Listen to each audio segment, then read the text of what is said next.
All right. Weird transition.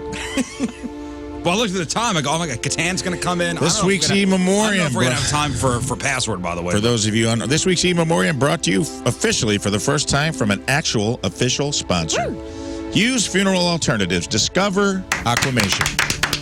The natural, gentle, eco-friendly alternative to fire-based cremation. Use Funeral Alternatives. For those of you unfamiliar with this section, E-Memoriam is people we've lost, angered, or just sent us emails for no reason over the course of a week for things that we said on the show or having the audacity to have opinions that didn't line up exactly with their worldview.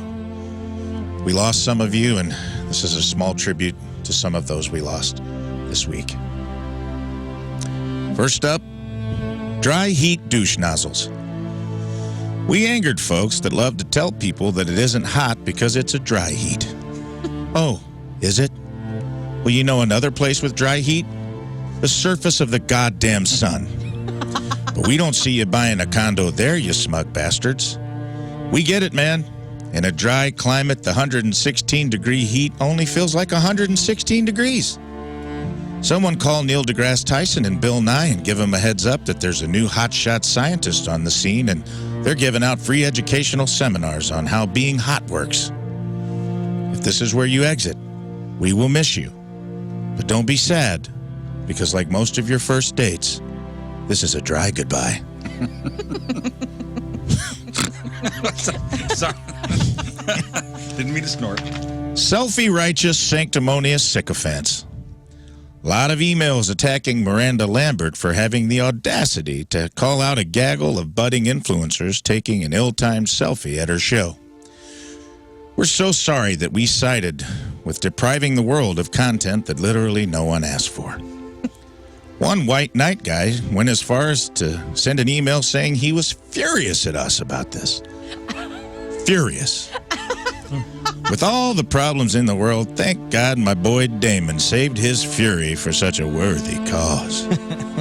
He went on and on about how fans pay, quote, good money, end quote, for those tickets and deserve their selfie because we live in a day and age of recording devices and they weren't disrupting the show. Well, guess what, Damon? You're wrong. They don't. Telling an artist that they don't have the right to police their own audience is absolutely insane. Decorum is required at performances everywhere and in all facets of shared social spaces. If it bothers the artist, then it is disrupting the show. I pay, quote, good money, end quote, for a lot of things. It doesn't entitle me to tailor the experience to my liking. I don't get to go on a cruise and barge onto the bridge and demand to drive the boat or barrel past flight attendants for my cockpit selfie because I gots to get those likes. I didn't live stream my colonoscopy despite how hilarious the anesthesiologist was. And despite paying for the green seats at Busch Stadium, I didn't get to bang Fred Bird on top of the visiting team's dugout, even though it's obvious that would skyrocket my OnlyFans subscriptions.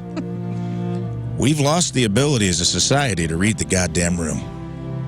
No one said they wanted to outlaw selfies, but you do have to behave within reason of expectations and accept consequences if you don't. So, if you have to leave us over this issue, we bid you adieu, but please, no flash photography on your way out. Hairy-assed men who refuse to shave them cheeks. Oh, no. That's right, Lauren. You struck a nerve when you asked yesterday why men whose bums are so hair-infested that if they mooned you and you snapped a pic, all you would get is a blurry photo of the infamous ass squatch. Why they refuse to clean up their backyard, we may never know. We apologize to those dudes out there whose underwear waistband serves as a property line between a mansion and a trailer park. We're pretty sure if you spread your butt cheeks apart, we'd be able to find an old 67 Ford Fairlane up on cinder blocks in the tall grass, but that is beside the point. You're human beings, after all, at least half human, as the bottom half does resemble a centaur. If this is where we part, much like the crack is the part of your butt mullet, and your tumbleweed turd cutter blows away across the plains, at least we know that the prairie dogs will have a good home in those wild grasslands that you call an ass.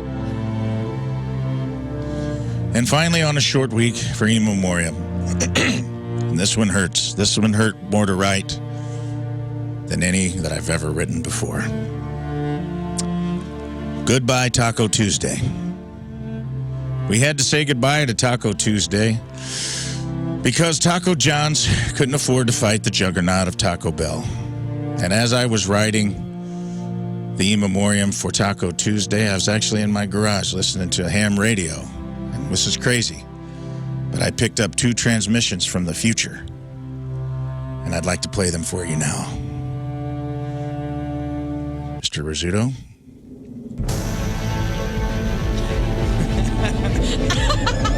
Wow. Skynet has gone live, and the war against Taco Bell machines is now imminent. Cyberdyne systems funded by the Yum Corporation have gone online as of July 18th, 2023.